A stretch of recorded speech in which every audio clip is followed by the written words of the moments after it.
Rakyat jelata mau sampaikan kata-kata, bijaklah membuat kebijakan. Rakyat jelata mau sampaikan kata-kata, bijaklah membuat kebijakan. Bekerjalah dengan hati, padalah empati, padilah pada kami. Kami tidak bodoh, jangan buat titrik apalagi bikin hati. Kami berjanji tetap mentitrik sesuai suara hati, gemakan suara hati. Rakyat jelata, gaung dan harapan rakyat ke penguasa, agar kalian adil dan ciptakan sejahtera. Untuk selalu sepada agar suara di rakyat jelata, gaung dan harapan rakyat ke penguasa, agar kalian adil dan ciptakan sejahtera. Terima kasih Pak Rizal Fadila sudah hadir. Siap Kang Epul. Pak Rizal, ini menarik ketika kita mendengar judulnya Jokowi Anda terkepung dari 5 sudut penjuru. Wah, ini menyerahlah kan. Ini tulisan yang menarik karena ada 5 alasan barangkali ya yang dalam tulisan Pak Rizal. Di jakarta1.com ini membahas tentang topik itu. Barangkali Pak Rizal bisa sampaikan secara umum. Yang pertama, yang paling berat kepungan ya bagi Jokowi adalah ijazah palsu. Gitu. Dia mungkin tidak menyangka gitu kan bahwa dikira dia bisa meredam gitu kan dengan isu ini. Tapi bukan sekedar akhirnya bisa meredam, makin besar gitu kan. Soalnya dikatakan jadi isu yang sangat aktual gitu kan dalam beberapa waktu ini itu. Isu politik yang ternyata juga menukik dan fundamental. Seandainya itu bisa terbukti gitu kan, ijazah palsu itu kan kotak Pandora, bisa membuka yang lain-lain gitu. Dan kelihatannya sangat tertekan Jokowi oleh isu ijazah palsu ini, sampai dia mengatakan kan kalau menurut saya paranoidanya gitu ya, yaitu ada desain, ada agenda besar gitu kan yang ingin mendegradasi lah gitu atau menghilangkan prestasinya gitu kan dirinya.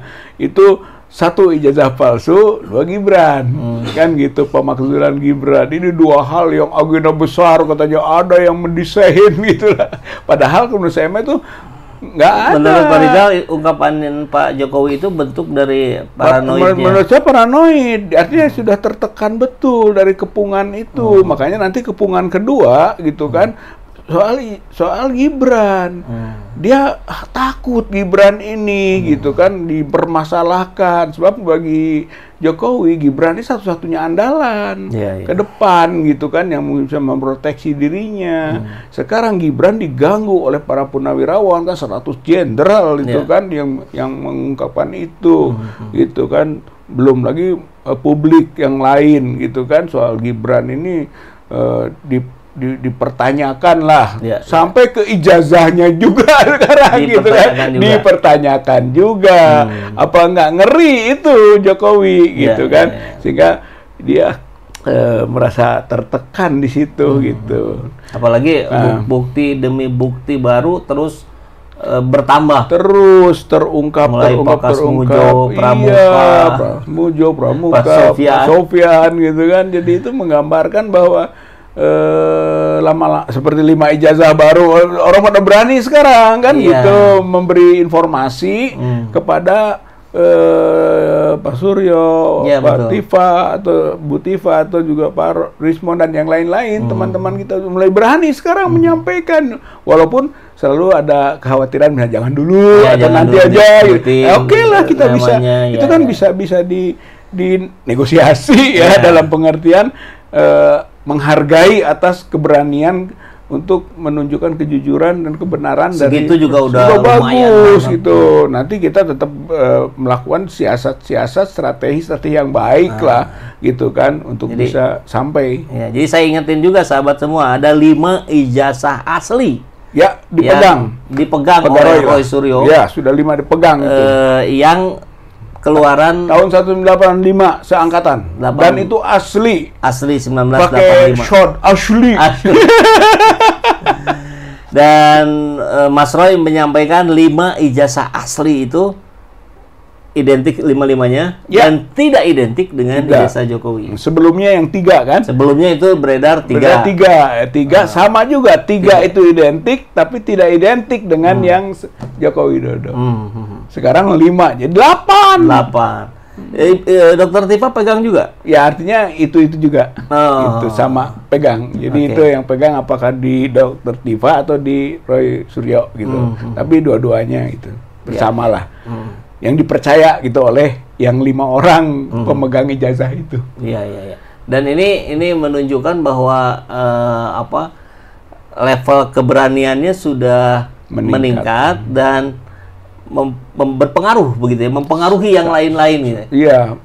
Kalau kita dengar di sisi lain nih Pak Rizal nih, Kagama ini kayaknya agak ini juga ya, kemarin kita dengar menyampaikan bahwa kami sepakat dengan apa yang disampaikan oleh rektor terkait dengan ijazah Jokowi gitu. Kagama pusat. Mungkin Kagamanya ya, tapi ada lagi kelompok Relagama. Itu jadi sebetulnya alumni juga tidak satu suara, satu gumpalan. Iya, gitu kan ada beberapa gumpalan sebenarnya. Nah, yang ini ada relagama sampai memberi ultimatum kan gitu beberapa hari kalau tidak menunjukkan maka kami sudah meyakini itu palsu. Kalau nggak cepat-cepat yang asli ditunjukkan. Yang sampai berapa hari sekarang ultimatum udah lewat sebetulnya, gitu kan. Dan dia mengatakan tidak selesai sampai situ, gitu. Jadi alumni Gajah Mada sendiri, gitu kan, ada yang sudah tingkat keresahannya tinggi, gitu. Masa kampus yang dicintai oleh mereka, gitu kan, kemudian sekarang dikoyak-koyak oleh perilaku orang dan mungkin juga birokrasi yang sedang sekarang berkuasa di UGM gitu kan, akhirnya membuat UGM menjadi cibiran publik gitu, berbagai macam sekarang plesetan UGM kan. Ada geng Mulyono, Universitas geng Mulyono, apalagi lah banyak gitu ya, aduh kasihan juga gitu. Jadi sebetulnya betul juga kalau alumni itu mulai gerah, gitu kan. Mereka serius belajar di sana, mereka bangga menjadi alumninya. Sekarang gitu kan UGM-nya dikoyak-koyak oleh satu orang yang dipermasalahkan oleh publik. Padahal dia itu mestinya dibanggakan presiden, gitu. Alumni UGM jadi presiden, tapi justru jadi aib buat UGM. Ini kan ironi sekali gitu. Tapi barangkali kan buat UGM sendiri ini sudah tanggung nyemplung basah, sehingga kalau sekarang dibuka pun mereka akan menjadi bagian dari yang disalahkan. Dilematik juga mungkin. Tapi tidak, yang disalahkan tetap aja oknumnya kan gitu. Pejabat-pejabat yang sekarang mungkin sedang memegang kekuasaan di UGM-nya. Artinya itu kan bisa dibersihkan gitu. Kalau memang mereka salah mengaku salah, ya mungkin nanti di internalnya gitu kan ada proses-proses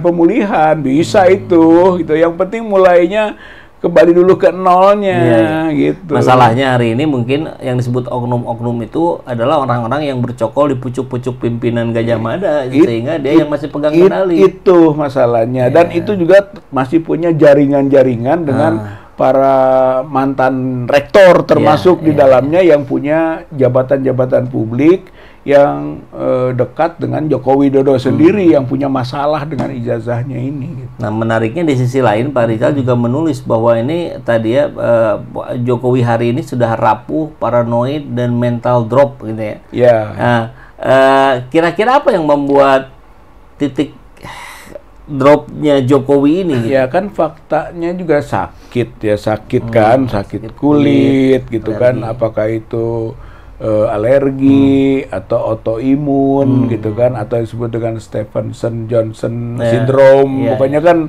Stephen Johnson syndrome macam-macam sekarang analis, tapi itu sakit itu nggak bisa dibantah.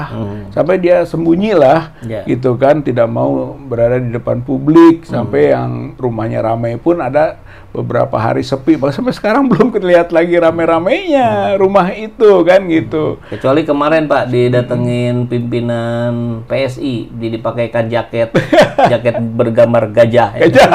Gajah kamu. Tapi itu juga ini ya, kelihatan nggak sehat lah. Tuh kan ketergambar dalam posisi secara fisik gitu kan, sulit dibantah, dia sakit gitu. Kemudian juga kedalamannya yang sebut tadi mental drop itu juga aspek psikis kan gitu. Itu kalau saya pernah menulis juga Kang Epul soal penyakit psikisnya Pak Joko Widodo ini, yaitu mitomania, gitu kan. Mitomania itu penyakit orang yang berbohong terus-menerus, tidak merasa berbohong, gitu, tidak merasa berbohong. Jadi seperti hilang kesadaran, seperti mitomania, mitomania gitu.